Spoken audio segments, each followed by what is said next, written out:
Hey, what's up? Do you have a small business? You want to up-level your marketing? That's what this video is about. I'm going to go through the top 10 most asked marketing questions that I get from people. I've went through emails, I've searched my Voxer chat, and I've went through and compiled some common ones here.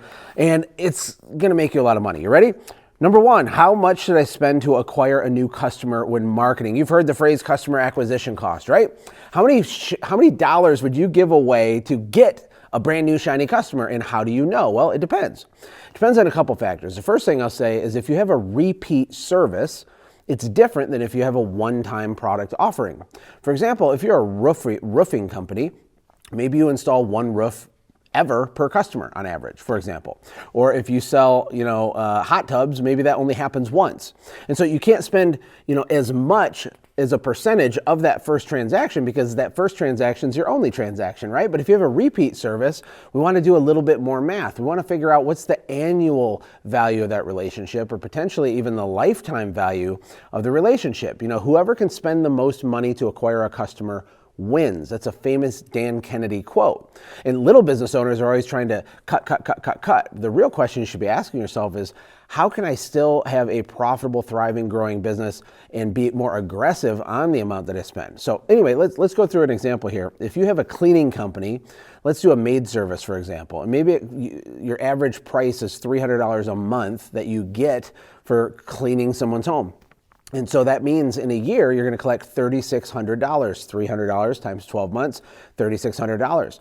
Now, what I would recommend, if you already have a good foundation and you have a basic living wage being paid to yourself, is I would use the annual number, $3,600, and then you're going to multiply that by your profit margin. Okay, so what this means is if you make 20% profit on your business, we multiply that by $3,600. And what that means is that you make $720 a year in profit from one brand new shiny customer. Make sense?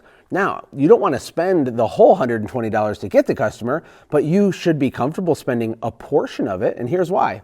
Because you're going to get upsells, you're going to get referrals, you're going to get reviews, plus you're probably going to have that customer for the next 5 years. And that's where all the real money is made. If you can delay gratification, be a little more aggressive on your marketing, and you understand your numbers and you're careful, you can spend a lot. But that's kind of the formula. I call it the max CAC. Max customer acquisition cost. Take your average ticket price or your annual value, multiply it by your profit margin, and that way, if you did spend up to that $720 to acquire a customer, which would be very high, okay? I'm not saying you want to spend that much, but if you did, it didn't really cost you anything for that year. It was just a break even. Your labor still got paid, your overhead still got paid, everyone got paid. You didn't yet, but now you have that customer for 5 years. Question number two, how do I get traction if I'm a new business owner? Well, I guess step one would be really loud and enthusiastic about the thing that you're doing. Like enthusiasm by itself covers a multitude of sins in business. You don't need to hire every agency and hire 10 coaches and do all this stuff. We just need to start with your warm market and make some noise. We want to be excited. We want to go online on social. We want to make a list of all the people we know, all the connections, even acquaintances to kind of announce the launch of your business. You only need a handful of customers to get the ball rolling.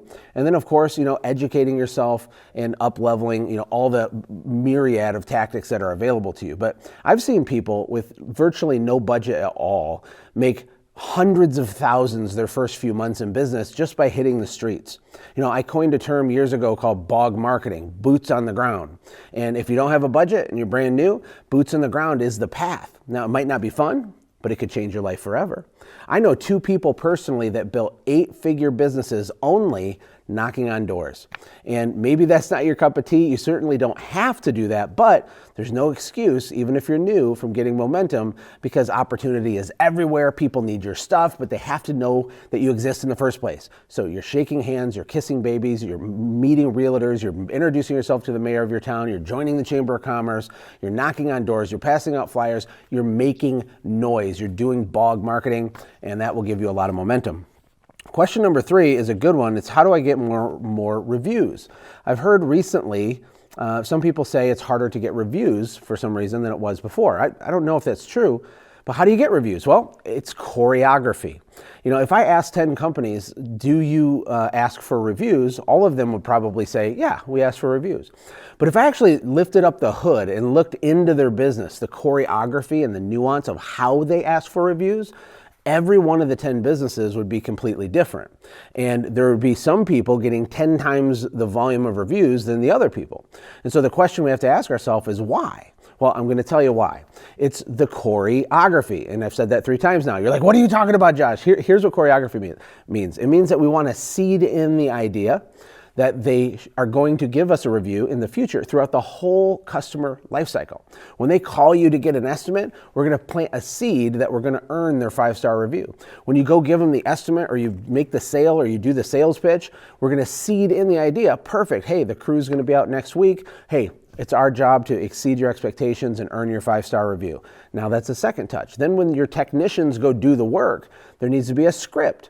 When they get there, before they start the work, hey, my name is Jonas and I'm responsible for your satisfaction. I have 2 jobs today. One is to earn your 5-star review and the second is to earn your referrals. Can we get started with the work? Perfect. You do the work, and then at the very end, when they're at peak satisfaction mode, right? If you're in the customer's house and they're happy, that's when you ask for the review. Another huge ninja tip that changes the results a lot is don't have your company ask for referrals, have your employees ask for the referrals for personal reasons. They can say something along the lines of, hey, we're doing a little contest in the office this month. It would mean a ton to me. I'm hoping I can win. It's a 5-star review competition. Would you mind giving us a review? And because it was seeded a few times, that's choreography, and because the technician asked at the very end when the customer was happy, it's at the right time with the right pre-frame, and it's being asked to help support Jonas, the employee she just built a relationship with that day. Everything works like butter when you do that. If you're not in the customer's house, it's the same principle. You're seeding it. Maybe after the first service, you do a follow-up call and a text and an email, not just asking for a review, but asking to hop on the phone for 3 minutes so you can, do a quality assurance call. And then once they say they're satisfied, then you say, perfect, could you do us a favor? We're a small family business and we're having a review competition this month. It would mean a whole lot. It only takes about 2 minutes. Is it okay if I send you a link? Here, I'll text it to you while you're on the phone with me. Did you get it? Can you click it? Some other people are having a problem. Can you open it real quick? Oh, is it working? Perfect. Choreography is where all the money's made in all areas of business. Hopefully that makes sense. Next question is, how can I get more leads? How do you get more leads? You have to make more noise. You can't make money unless a qualified prospect hears what you have to offer. So you got to ask yourself, how many people per day somewhere, somehow hear about your offer that are able to buy your stuff? And for a lot of businesses, it's 0 per day. And then when you have no grocery money, you'll go make a little bit of a ruckus. You'll call some past customers. You'll go pass out some flyers. And that's great. And then you get a little bit of money. But we're playing small ball with it. So how do you get more leads? To get a lot of leads, you build a machine that's continuously pumping your message and offer at the right time with the right targeting to the right people over and over and over, and you're measuring the economics on that. If you're just starting out, to keep it simple, you get more leads by making noise, by being boisterous, by having nerdy enthusiasm, or I call it the Gordon Irwin effect. Gordon Ramsay from Nightmare Kitchen and Steve Irwin, the crocodile hunter, these people were just filled with nerdy enthusiasm for the thing that they did. Is that you? If it's you, leads will start coming to you. It makes you magnetic. And yeah, go out, pass out flyers, do all the normal things, but you're going to get a way bigger yield if you do it with more volume, with more intensity, and especially more enthusiasm. Number 5, should I try direct mail for marketing? Direct mail for marketing. So I'll say this. Direct mail can make you millions of dollars, but it's a dangerous game to play if your business is really small. And the reason why is direct mail it's a really easy way to market, meaning you can just spend a bunch of money and you don't have to do a bunch of time to get your phone to ring.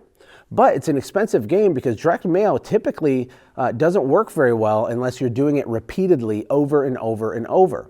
Plus you have to iterate and split test, and it takes a whole season just to do round 1. It's pretty common that on year 2 of a full-blown committed direct mail campaign, that's when the biggest results happen, on year 2. So the question is, do you have enough capital to play that game? You're going to want like tens of thousands of dollars to even start dabbling with it, but it can be insanely valuable. So if you have the money, yeah, do it, but don't dabble with it. Don't be a dabbler, be a doer. Go deep, focus on the nuance and the choreography, because just like with all marketing, it's about the timing and the targeting and the nuance and the offer and the scarcity and the urgency, right? And the messaging and all the things that go into it. So when you figure it out though, you can make a fortune. A friend of mine built his company primarily off of direct mail. And for years, he was sending 1 million pieces of direct mail a year, which is quite a bit. After 3 or 4 years of doing that, he had refined his strategy so good that he was only sending 250,000 pieces of direct mail and getting a bigger yield than his 1 million pieces did in the previous years. So it takes time. There's a kind of a pay-to-play learning curve that has an expense attached to it. But the other side of it's huge because you can scale way easier and way faster. Okay, number 6 is, should I hire someone to build my website or should I do it myself? You should definitely hire someone to build your website. If you have no money, don't even worry about a website. Like, go get money to then have someone build your website. What you don't want to do is become a genius tech web developer guy and try to build your business at the same time. I think in today's day and age, with how fast SEO changes and how inexpensive a really good optimized website is through really cool companies. A friend of mine owns an agency called Click Call Sell. He's amazing. His name's Michael Gregory. Go give him all your money. He can build you a website. They do a great job. It ranks. It's awesome. And it's affordable. So if you don't have the money, get the money and then hire someone. That would be my personal recommendation, unless it's just fun and you're doing it as a hobby or something. Next question is, should I wrap my vehicles? Well, the answer is yeah. I mean, it improves your perceived value. It builds your brand. If you're giving a quote against 2 other companies and they show up and beat up pickup trucks and you show up in a nice wrapped vehicle, it says something. It says something without saying something, right? You kind of separate yourself. You're more premium. You're more trustworthy. It imputes trust onto the customer. So yes, you'll make more money. Plus, it's a moving billboard. It's a tax write-off, and that thing's going to be generating phone calls for you all the time. Now, I will say it's important that you're careful on the design of your vehicle wrap, because if you do it weird, it won't work as good. You want it simple and clean, easy to read. Your phone number should be everywhere. Your URL should be everywhere. Real clear and clean and simple. Don't use lots of weird cursive-y kind of fonts that are hard to read when people are moving in traffic. Keep it simple. I would hire a professional to help you with that, like my friend Ryan Kettering. He's incredible. He does really high-end vehicle wraps and things and whole branding packages. But it's a complete no-brainer to do that because you will make your money back and a lot more. Next one is, Facebook ads don't work for my business. What should I do? First of all, saying Facebook ads don't work for your business, most of the time, saying that just means that it's like the same thing as saying marketing doesn't work. And saying marketing doesn't work is the same thing as saying like selling doesn't work or something. I don't know if I'm making sense. Let me rephrase that. So Facebook ad is just a modality to get your message in front of a person. If your Facebook ads don't work, it means your message is broken, your offer isn't interesting, or it's in front of the wrong person. And it's this game you're trying to figure out. The other thing that people don't do correctly is they don't know what their customer acquisition cost should be, and so they panic. It's pretty normal when you launch a Facebook ad campaign, just like with direct mail or just like with anything, it's gonna be bad. When you first start, it's the worst version that it should ever be. But you have to stay in the game so you can optimize and iterate and tighten it up. And you're gonna learn as you go. And so don't even worry about Facebook ads unless you have some budget. And if you do have budget, if you're going to do it, commit to it. Go all the way down. Focus on the nuance and the choreography. Certain times of the year, depending on your type of business and what area of the country you're in, maybe you turn them on and then you turn them off certain times of the year. There's a revenue curve. There's a buying cycle. This is what I mean when I say everything is marketing. Marketing is everything. There's nuance. All the money's in the nuance. The little tiny, seemingly unimportant things all stacked together create multi-million-dollar businesses fast, but it's the depth of the nuance. And so Facebook ads aren't working. Just don't do it or go all in and commit. Don't be a dabbler, be a doer, because it can absolutely work.